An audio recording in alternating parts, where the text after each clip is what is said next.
Good evening, everyone. Thanks so much to all of you who can join us for the second of our two Carol Shields Writer in Residence events. This event is, of course, the Carol Shields Distinguished Lecture with our Carol Shields Writer in Residence, Francesca Ekwuyasi.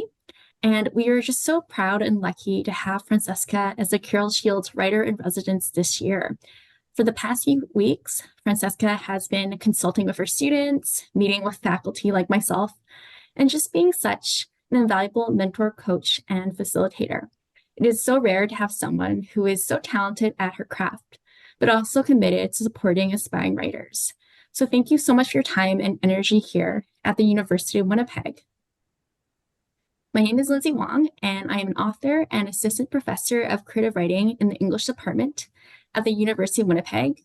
I'm a Chinese woman with purple hair, and there is a painting of maple leaves behind me. I would like to begin by reminding people that the Department of English at the University of Winnipeg acknowledges that we live and work in the territories of the Shinnebaug, Cree, Dakota, Dene, Métis, and Oji Cree nations. The University of Winnipeg sits in Treaty 1 territory, the ancestral and traditional homeland of Anishinaabe peoples. Treaty 1, signed in 1871, took this territory from 7 local Anishinaabe First Nations in order to make this land available for settler use and ownership. As a settler of color writer, I am not only committed to honoring and following the lead of the land, water, and cultural protectors of this space, but I also am a constant and forever student of the remarkable stories and their tellings by Indigenous peoples here and around the world. Thank you so much for this space, and I'm very grateful for all of you for joining us today. As some of you already know, the Carol Shields Writer in Residence program at the University of Winnipeg was made possible by a generous donation from the Shields family. The program's name honors the memory of Carol Shields, Pulitzer Prize-winning novelist and chancellor of the University of Winnipeg from 1996 to 2000. Carol was also a generous mentor to emerging writers, so this program is a fitting tribute to her.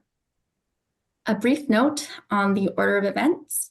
First, I'm going to introduce Francesca, and she will give her lecture titled Why Write and/or Why I Write.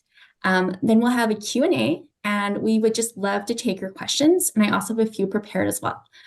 Please use the Q&A chat function on Zoom if you can for questions. So now I'm just so thrilled to introduce a writer whose writing is just so incredibly heartbreaking, so evocative and powerful, Francesca Ekwuyasi, and one I believe is one of the most gifted writers working in Canada today.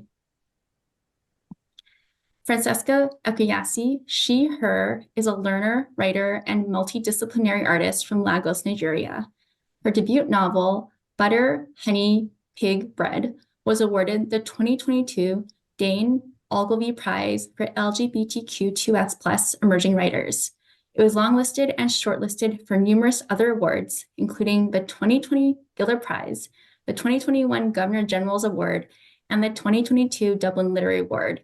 And forthcoming in 2023 is Curious Sounds, a dialogue in 3 movements, an experimental nonfiction collaboration with Roger Mooking. Francesca, thank you so much for joining us tonight, and thanks so much for making the time. Thank you so much, Lindsay. Excuse me. Thank you so much. You're so kind. I really appreciate your kind words. It's such an honor to be here. I'm really grateful. I don't take it lightly being invited to share anything because, well, I don't take it lightly. I really appreciate it. So thank you. I wrote down I have notes in front of me. I'm going to read from.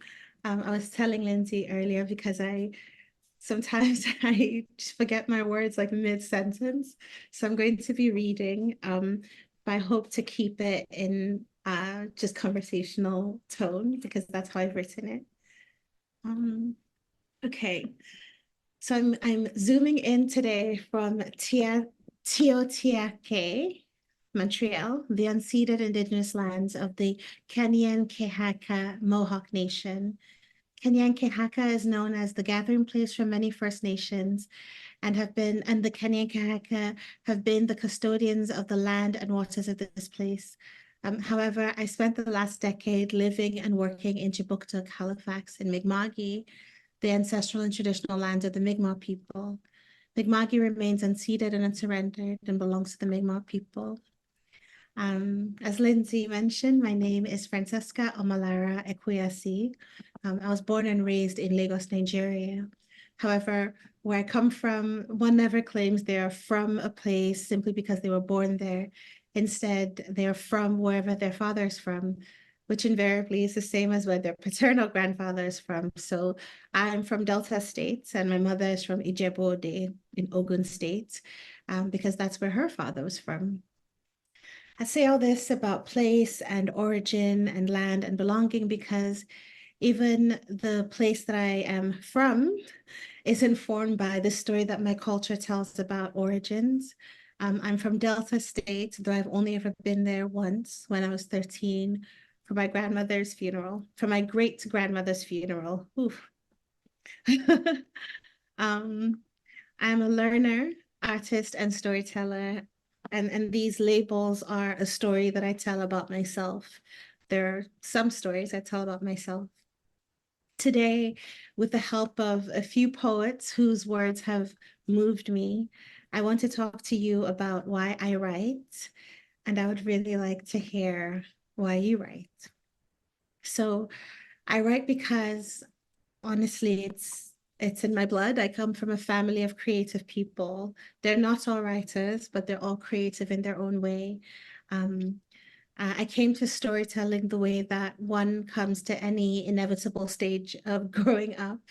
My grandmother raised me and she writes. She hasn't written any adult fiction, but she's written letters and queries and children's fables and children's poetry. She was in education for a lot of her adult life or her working years. She retired well before I was born, but she really loved working with children, and so writing children's fables came. It just made sense, I think.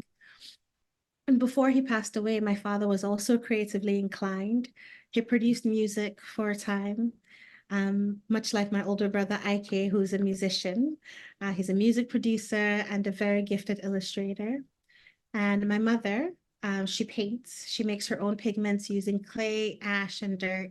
And she's a documentary filmmaker as well. And in a recent conversation, she told me she was writing a screenplay.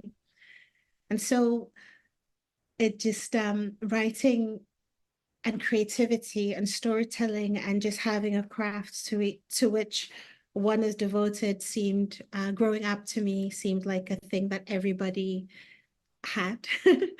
And I do believe it's a thing that everyone is, I can't find the right word. I want to say entitled, but entitled has a bit of a negative connotation, but I believe it is for everyone. I believe it's an innate um, aspect of being a human. So I write because quite honestly, there's not much else I'd rather labor over. I find it to be the most fulfilling way, one of the most fulfilling ways to spend my time. And I think about Raina Maria Rilke's letters to a young poet often, especially when I feel stuck or struck by a sense of meaninglessness that often comes with my depression. So Rilke was an Austrian poet and novelist born in the 1870s, and in a volume that's very popular these days, and I think has been popular for a long time. He exchanged a series of letters with a young um, cadet named Franz Xaver, I think, Kappas.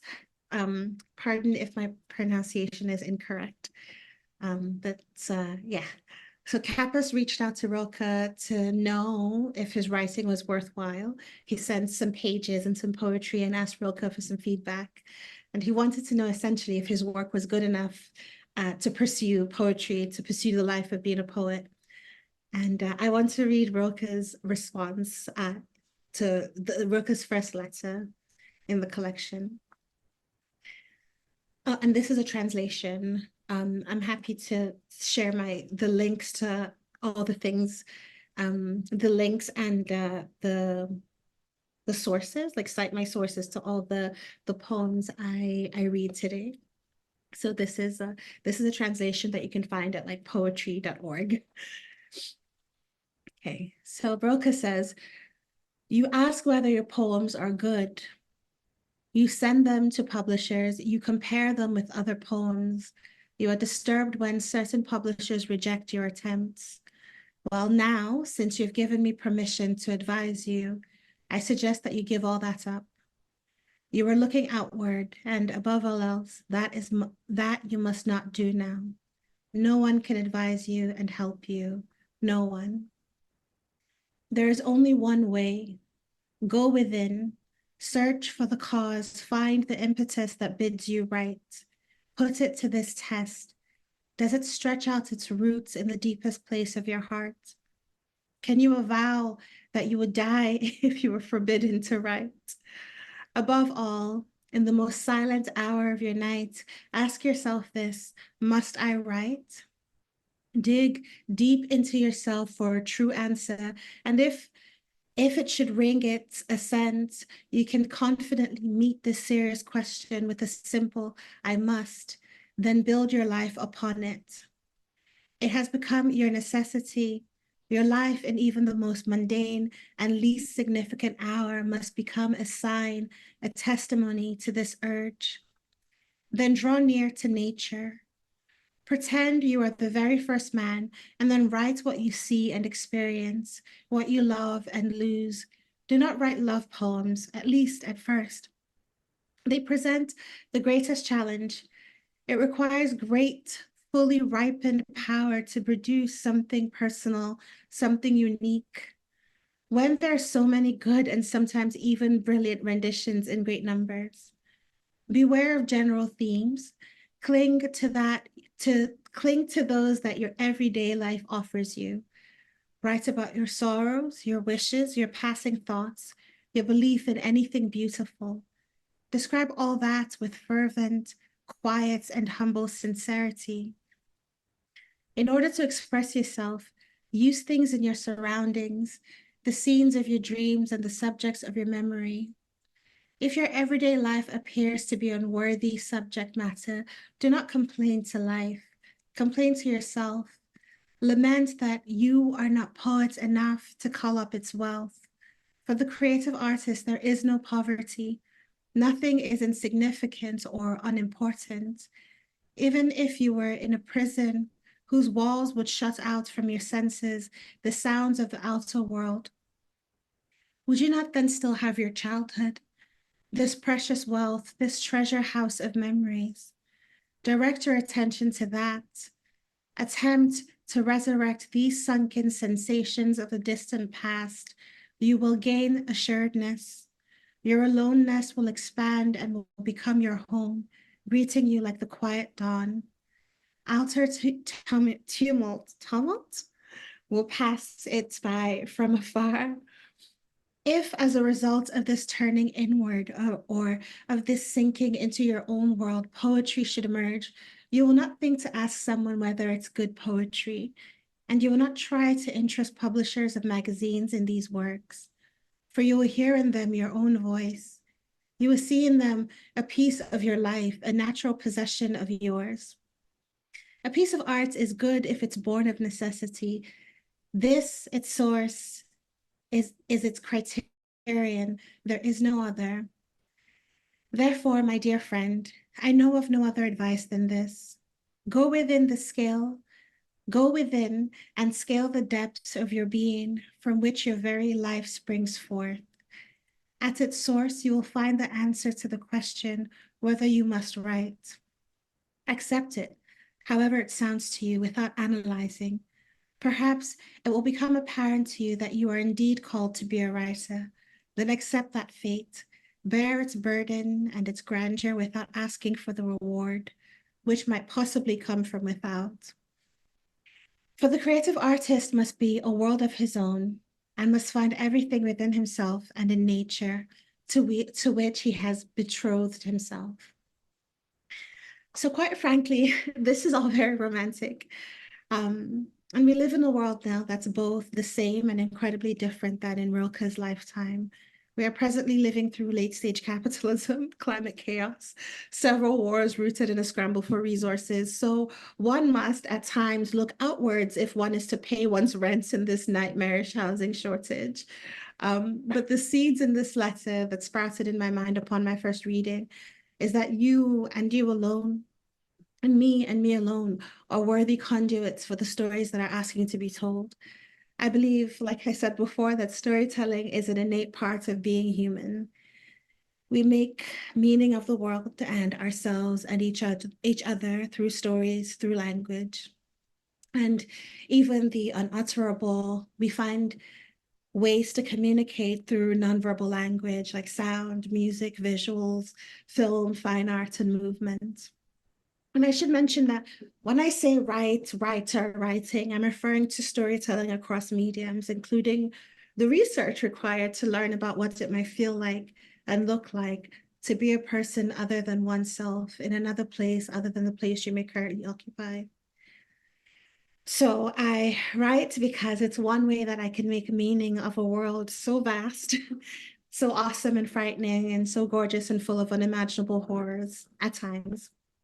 And and I want to read you another poem now to illustrate this. And it went viral a few months ago.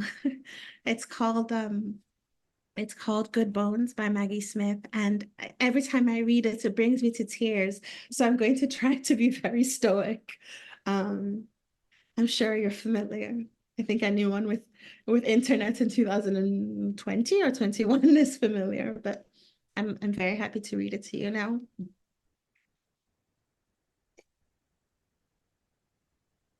Good Bones by Maggie Smith. Life is short, though I keep this from my children. Life is short, and I've shortened mine in 1,000 delicious, ill-advised ways. 1,000 deliciously ill-advised ways I'll keep from my children. The world is at least 50% terrible, and that's a conservative estimate, though I keep this from my children. For every bird, there is a stone thrown at a bird. For every loved child, a child is broken, bagged, sunk in a lake. Life is short, and the world is at least half terrible. And for every kind stranger, there is one who would break you, though I keep this from my children. I'm trying to sell them the world.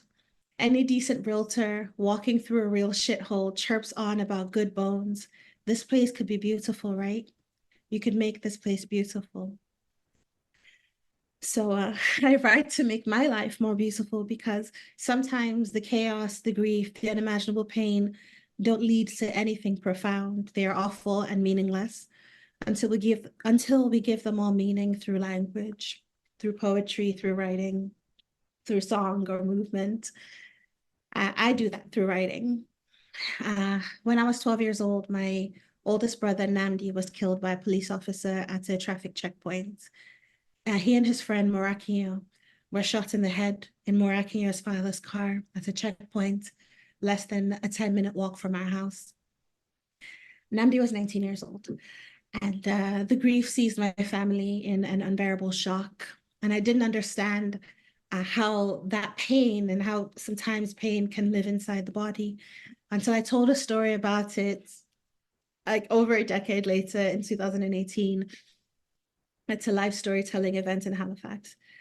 So putting language to grief doesn't take the sting away, but it gives it meaning. And I'm somebody who needs to find meaning in and purpose in existence. But yes, it doesn't take the sting away. It gives it meaning, particularly when we share stories and recognize the constellation or the patterns that our stories together reveal. I didn't know when I was 12 and Nandi was murdered that police brutality and violence were a plague the world over. You know, this happened in Nigeria, in Lagos, in my city when I was a child. But it was through my reading, my writing, my listening to other people's stories that I learned this. And that's why I call myself a learner. I also write as a form of resistance in a world that would have equity-seeking people forever denied equity and dignity and freedom. Um,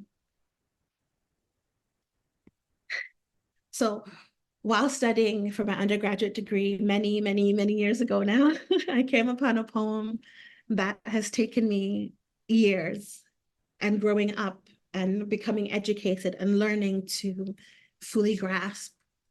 And it's called A Moment of Silence. It was published in 2002 by Emmanuel Ortiz. And I will read that to you now. A Moment of Silence by Emmanuel Ortiz. Before I begin this poem, I'd like to ask you to join me in a moment of silence in honor of those who died in the World Trade Center and the Pentagon on September 11th, 2001. I would also like to ask you to offer up a moment of silence for all of those who have been harassed, imprisoned, disappeared, tortured, raped, or killed in retaliation for those strikes, for the victims in Afghanistan, in Iraq, in the US, and throughout the world.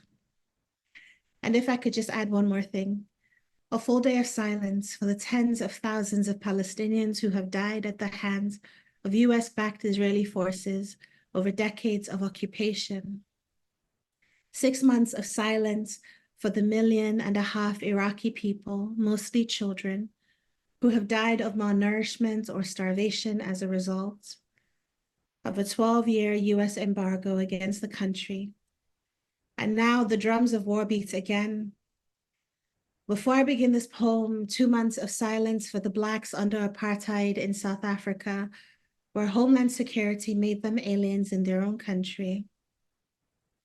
9 months of silence for the dead in Hiroshima and Nagasaki, where death rained down and peeled back every layer of concrete, steel, earth, and skin, and the survivors went on as if alive.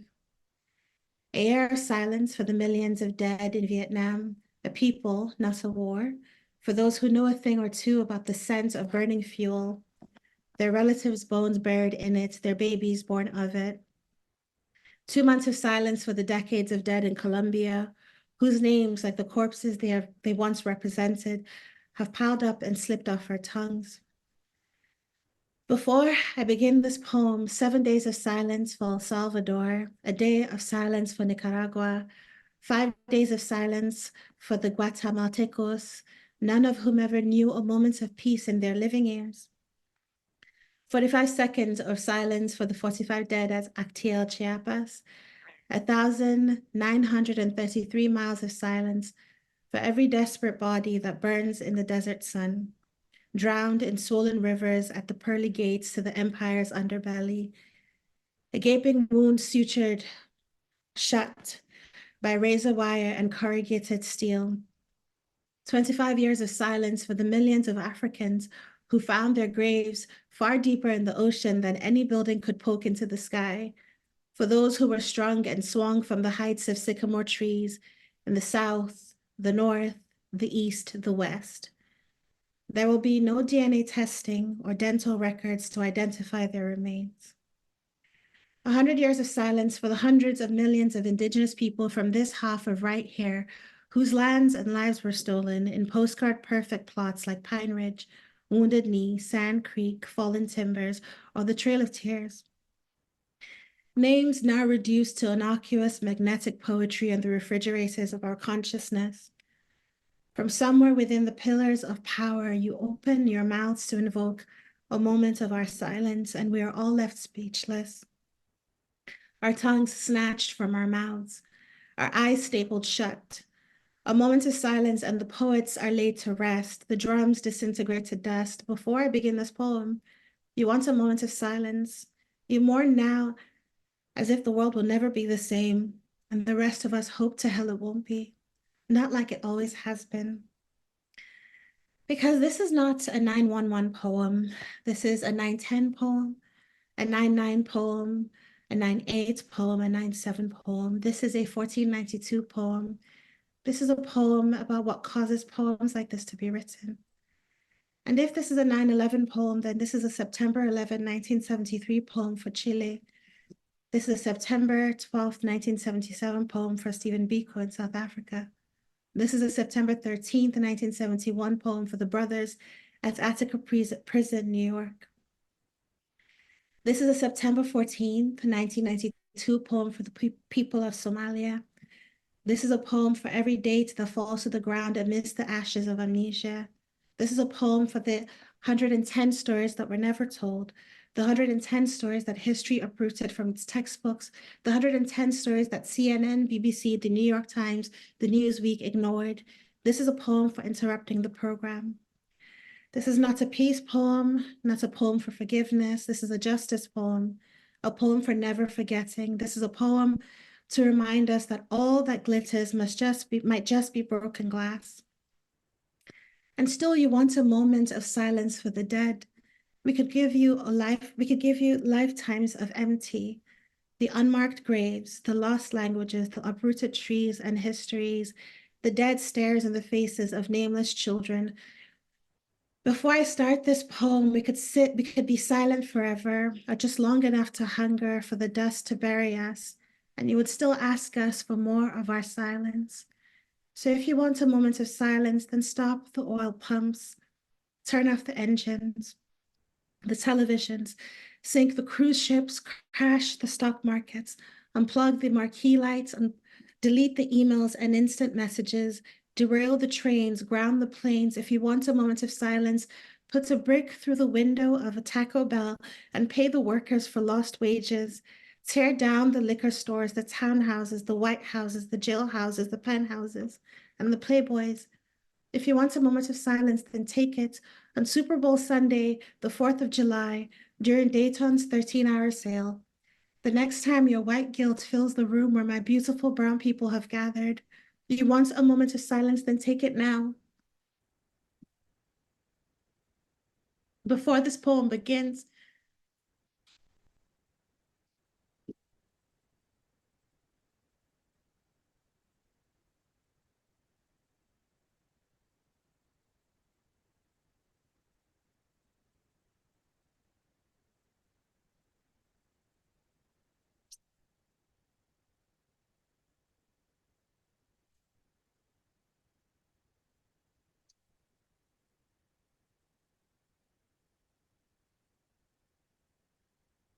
pardon me. You want a moment of silence, then take it now. Before this poem begins, hear in the echo of my voice, in the pause between goose steps of the second hand, in the space between bodies in embrace, here's your silence. Take it all, but don't cut in line. Let your silence begin at the beginning of crime. And tonight, we will keep right on singing for our dead. I'm so affected by this poem still. um, and it's 22 years old, if my math is correct. It was written when I was 12 years old, and it's as timely today as it was then. Through poetry and language, Ortiz has contextualized many truths that ring more and more true each year I read it. Similarly, facing unimaginable horrors, Rifat Alarir, I hope I'm pronouncing his name correctly. Rifat Alarir, may he rest in peace, a Palestinian writer, poet, professor, and activist from the Gaza Strip, wrote a poem. It's titled If I Must Die. And he wrote it before he was murdered alongside thousands and thousands of people in December 2023. So I want to read you this poem in solidarity with him and his people because writer to writer, human to human, I read and write as a gesture of witnessing and a humble request to be witnessed as well.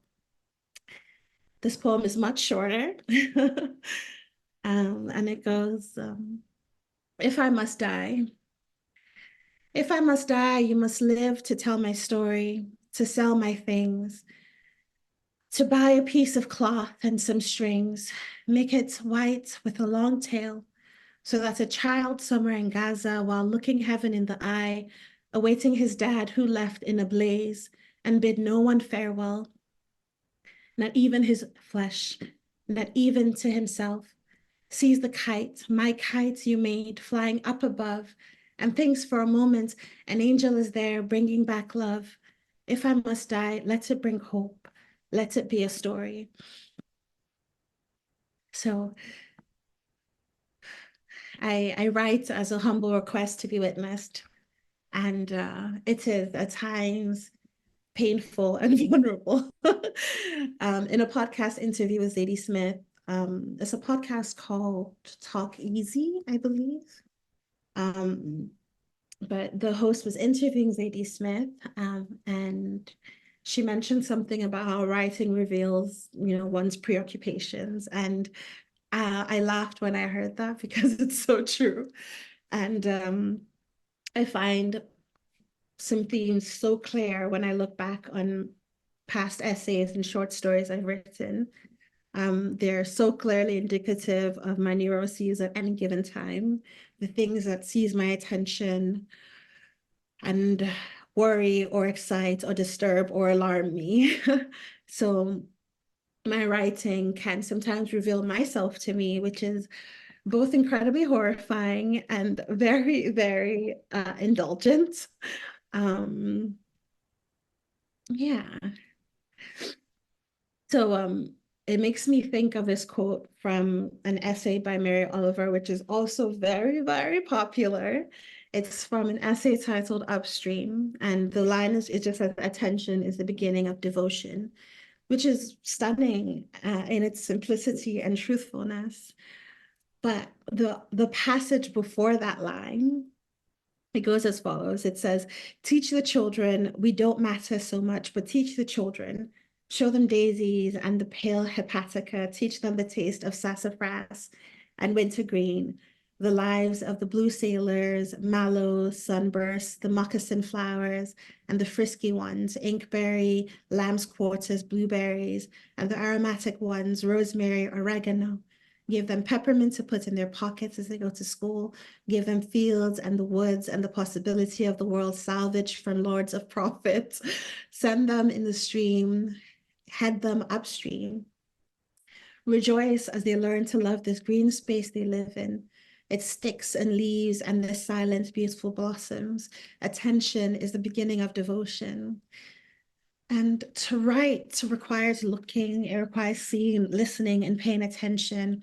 It requires a level of devotion to your life, to the lives of others, to like the natural world.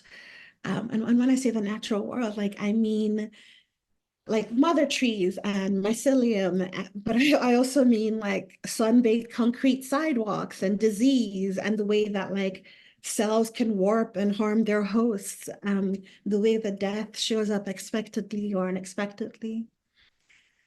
All of that is part of life, and all of that, I think, for me, requires attention and devotion, and and and well, that's why I write. Um, in a 2007 essay in The Guardian, Zadie Smith, I reference Zadie Smith a lot. She's one of my favorite writers. Um, I read her work so early on, and it just became so formative to me, to my way of reading, I think. But she wrote in The Guardian, to speak personally, the very reason I write is so that I might not sleepwalk through my entire life. And honestly, same. I write to stay awake, to pay attention, and and to be in daily devotion to life.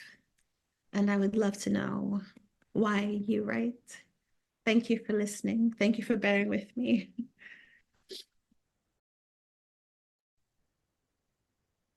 Thank you so much for that. Such a beautiful and multifaceted talk. We can all learn so much from it, and I really admire how forthcoming and vulnerable you are, both in person and in your text. And I think, yeah, the question like, why do we write? And maybe the audience can answer that in the chat, in the Q&A if they feel moved to. I'm curious. For me, what you were saying about, taking chaos and making sense of it, putting language to grief, that doesn't take the sting away. And that's sort of one of the reasons that I started writing in creative nonfiction was to really make sense of all these things that had happened to me. So sometimes, a writer is formed not because of external circumstances, right? You don't sometimes, as you were saying, like sometimes it's in your blood, but sometimes other things, create that writer. Let me just look in the chat and see what people have said. Um, from from an audience member, this was just so powerful and beautiful. I do not have a question, but just want to say thank you. So thank you for Thank asking you that so question. much. I really appreciate that. And Lindsay, I agree with you. Like, I think life pushes you to write to make sense and meaning. And I appreciate that I appreciate that you all listened and care about what I have to say. And I apologize for getting emotional. That poem is just so long and so gutting, and I apologize. But yeah, thank you. Thank you. Does anyone have any questions or thoughts about why do you write? There are no wrong answers here. While people think about that, I have a few questions that I am just so um, curious about. Um, you talked a lot about the why, right? Now I'm thinking about how. As a writer, we always talk about that we're always thinking, we're talking about the process of how do we navigate from fiction to nonfiction, from film to visual art. So, and this is a question I think students always ask me as well. So how do you know what story telling form best suits a piece of narrative? Yeah, thank you for that question. And um, whenever I talk to students or just share my thoughts on writing, or the last time I did last summer, somebody was like, I love the passion, but how about craft? And I was like, oh, right. I don't know. But to answer your question, how do I choose it, like the genre or the form? Mhm. Yeah, so fiction is interesting for me. I love poetry, but I'm not a very good poet. And even my short stories end up being quite long. It takes me a moment. I meander in my writing, in my speaking, in my life. It takes me a moment to get to the plots or to the points of things. And but that's because I believe the entire journey is the point.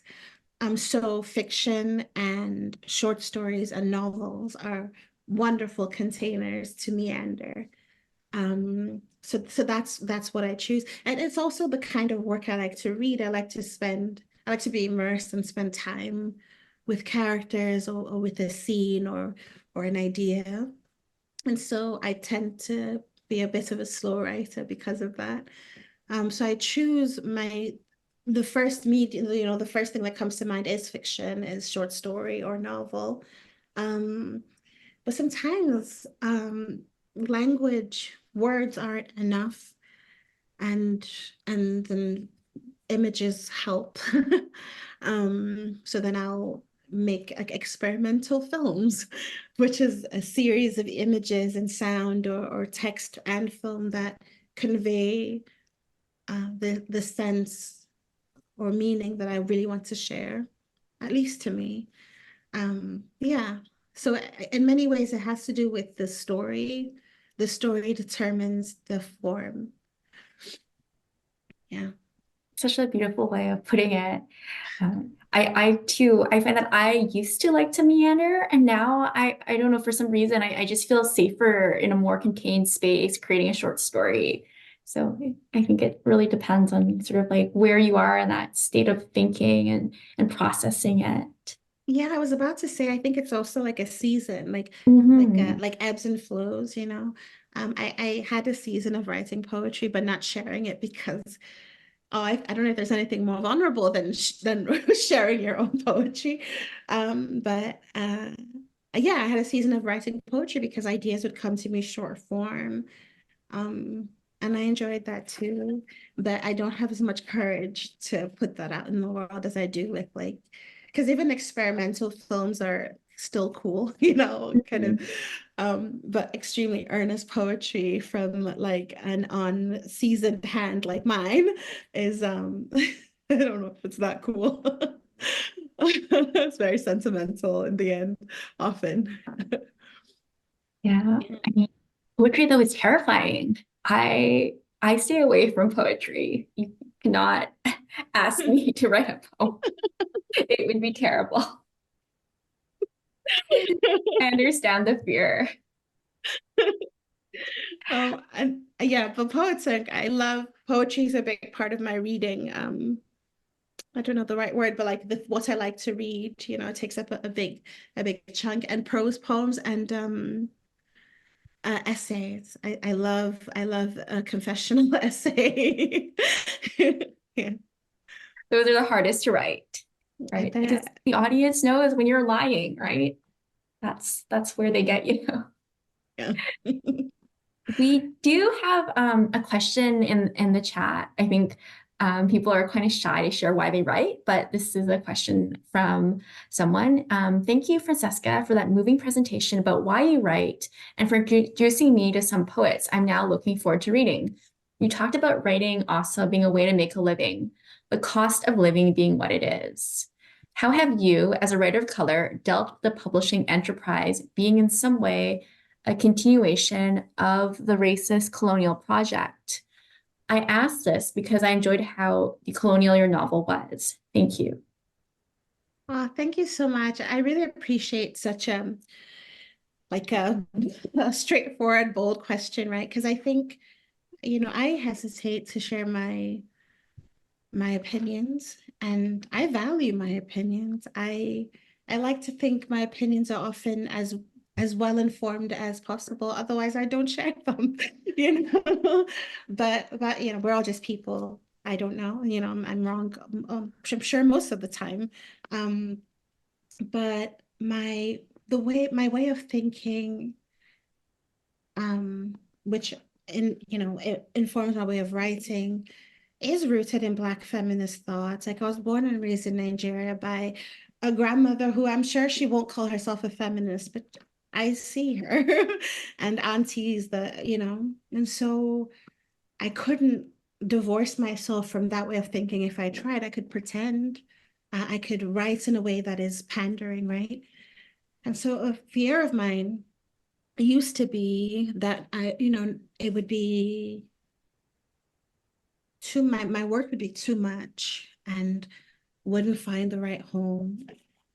But it has, because the world is like bigger than I think the world is bigger than we sometimes are allowed to imagine. And and I think more and more people are hungry for, even if we don't agree, but like hearing other people's truths, you know, I think there's a lot more grace and empathy and interest in other people's ways of experiencing the world.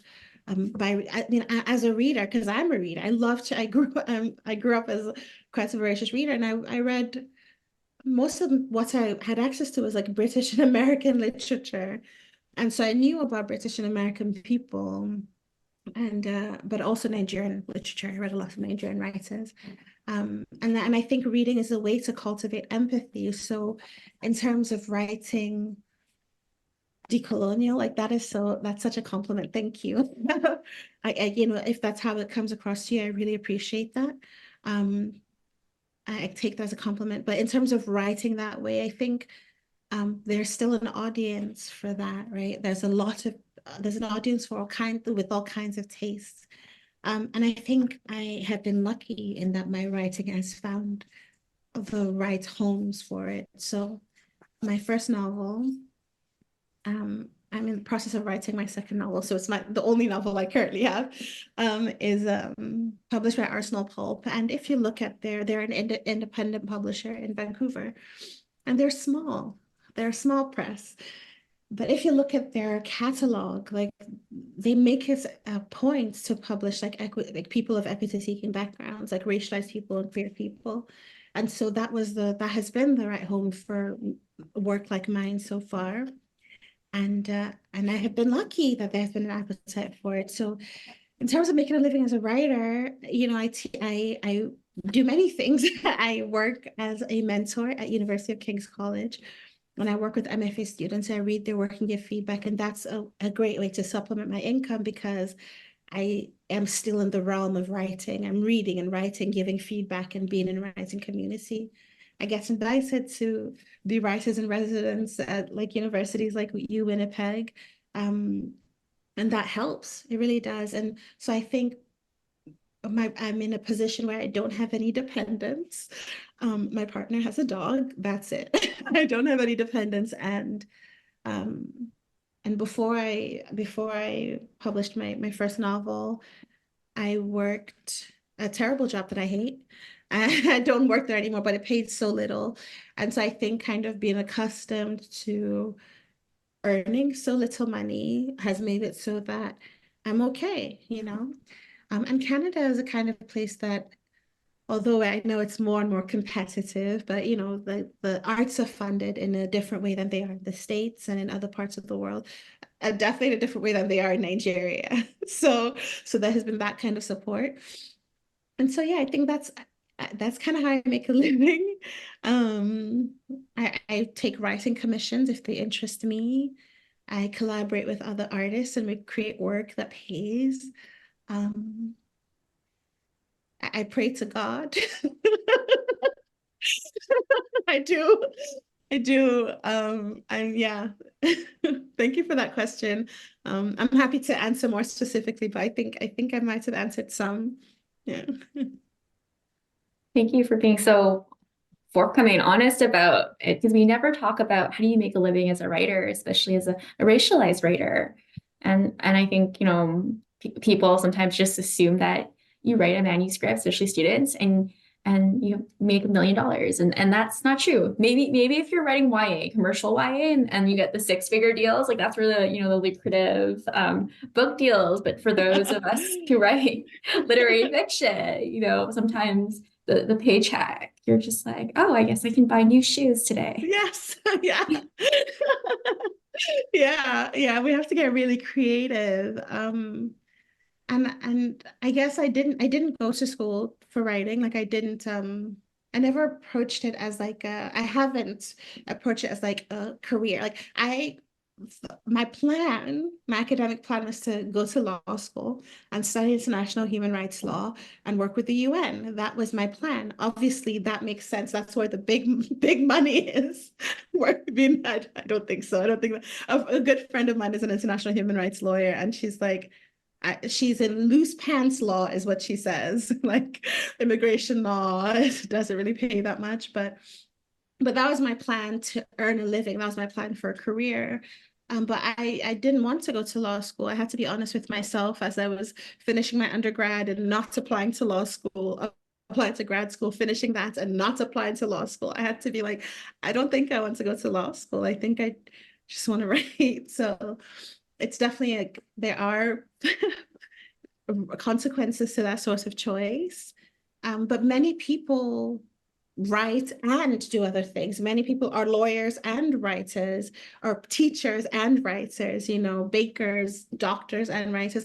One of my mentees is literally a doctor. She's so cool and interesting. I love her work. I'm really excited for it to be out. Actually, it's so, yeah, but she's a literal doctor with 3 kids, and a brilliant writer. So it doesn't, writing is not like separate from other life. And if a time comes where I need to do a different thing, to supplement, to like sustain my writing life, then I will, because it's worth it. Yeah. Mhm. It's like a tricky thing, right? To Yeah. write and be creative and make a living from it. And what you mentioned, Arsenal Pulp Press, having a publisher and editor who really understands your vision. I think we had the same publisher. We had Shara Rose Walensky work on our first books, and who just understands like the vision Yeah. uh, Yeah. from racialized writers. So thank you for Yeah. that. And I think Um, oh, go ahead. I was going to say, like, I know that publishing is a business, it's its own thing. I don't understand it. And the things I hear, I don't really want to understand. I feel a bit like a child where I'm like, no, no, no, no, which is not the wisest thing, I'm sure. But yeah, I definitely think it's worthwhile for folks who are interested to learn more to like talk, go to events where publishers are sharing insights into the industry, the expectations and the trends and stuff. I think it's worthwhile because that's kind of a different beast than the craft of writing or the practice of writing. I think, in my experience so far, maybe in 5 years I'll have a different thing to say, but for now, yeah. Mhm. Yeah, publishing is it's also terrifying. It's like poetry, right? But in a different way, right? Yeah. It's those two, I stay away, or at least I try to. We have a comment from another brilliant writer, from Melanie Dennis Unruh. Thank you so much for this beautiful talk. I love your writing. I write as a way of thinking. I like to think or imagine or work through things. Yes. Thank you. Yeah, I like to say because I'm an extrovert. I mean, I think we're all many things, but I'm an extrovert and I have to get things out to see them clearly. So either talking it out or writing it. So even in I was writing today's lecture to discover what I wanted to say. And it felt very raw because it is. But that's how I was like, what do I have to say? And I kind of had to write it out to be like, okay, these are the things, and then I had to find the poems that aligned with what I was trying to say. So yeah, thank you. And Melanie, similar. Yeah. I always say writing is like what I would never tell people to their face. That's what I say sometimes. Yeah. If I'm just being glib about it. It's easier to write things, right, than to Oh, express them out loud. totally. Yeah. Totally. Whenever I'm like navigating conflict or like an upset with someone I love, I have to write it first to make sure it makes sense and it's not like bitey. Or like I'll write it bitey and then edit it to be more respectful and loving. Yes. Oh, I see a question from somebody I know. Oh, Oh, yes. Irene, hi.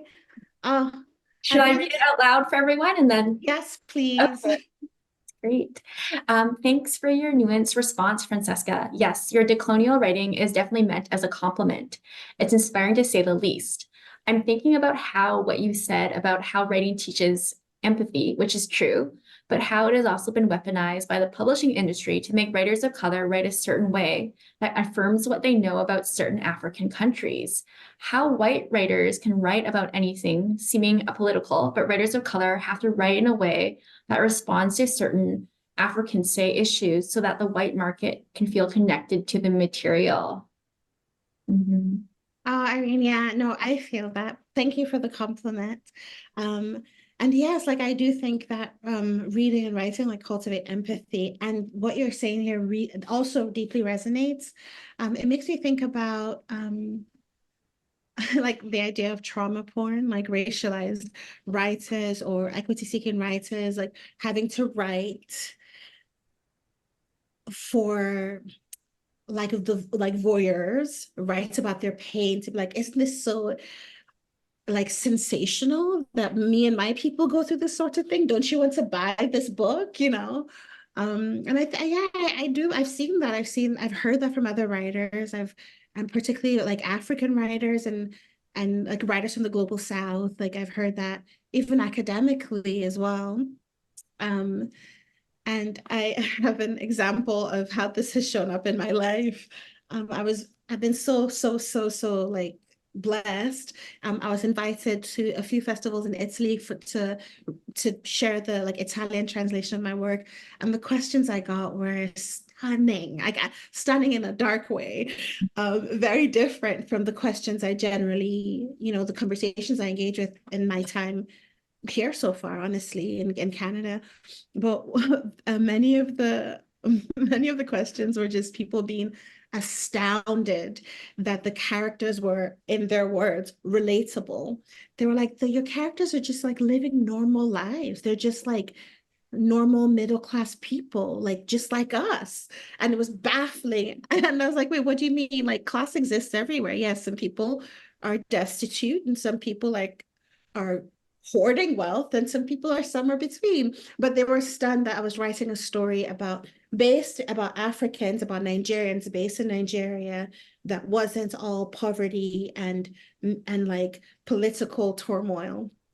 And those stories exist. That is a reality in Nigeria alongside the reality of obscene wealth and of middle class life and just really mundane existence, because the truth is like most people outside of mass atrocities are having, and even maybe even within at times, just very mundane existence and having to wash their hands and hug their loved ones and pray and sleep and so getting those questions in Italy made me realize, oh wow, like it's like almost exotic that my characters aren't living this like cliched, stereotypical gate-like view of Africa as just a dark continent full of misery, you know.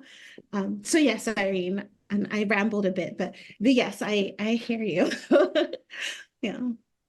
Mhm. I feel readers, are fairly open-minded in most cases, especially in North America. But when you sort of I guess you leave the country, there's an assumption that if you're not white, you're not mainstream. You're suddenly this other, and you have to kind of explain that you're a person. You're at least like I felt like when I was doing sort of touring, my characters were also these caricatures, right? They were just these two-dimensional people, and people were readers were just so baffled. Hmm. And it's really frustrating. And I understand. Have you seen the movie American Fiction? No, but And I've heard I of it. I yeah, and really want to. it's very interesting how it talks about how certain Black stereotypes are only bought by publishers in literature. And then I don't want to ruin the plot for anyone, but it's just so interesting in how publishing works, and especially for racialized people. That's something to really think about as you're writing all these things to navigate as writers of color. Yeah, like yeah, it's a bit overwhelming at times. I feel particularly lucky because I come from Nigeria is the most populous Black nation, I think, on the planet. I think.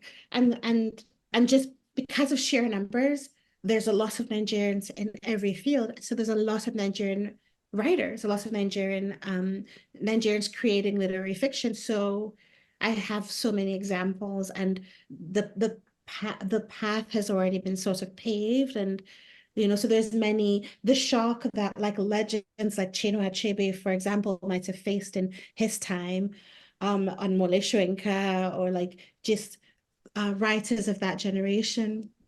I don't have to face because they've done that. But that's not the same for particularly non-English speaking African nations, you know, um, in the English world anyways. And so I feel particularly lucky to like, I only face those sorts of things at times in Europe and sometimes in North America.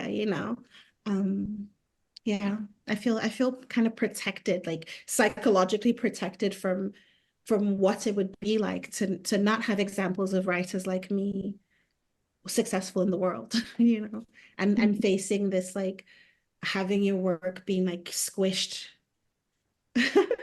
misunderstood, you know. Yeah. Thank you for that. We have time, I think, for maybe one more question. If anyone has any comments or questions in the chat. I do want to just briefly ask you about your collaboration that's coming up. What is it like to work with another writer? How does it all work? Well, it came out. Sorry, my bio is old. It came out last October. Okay. It's an art book.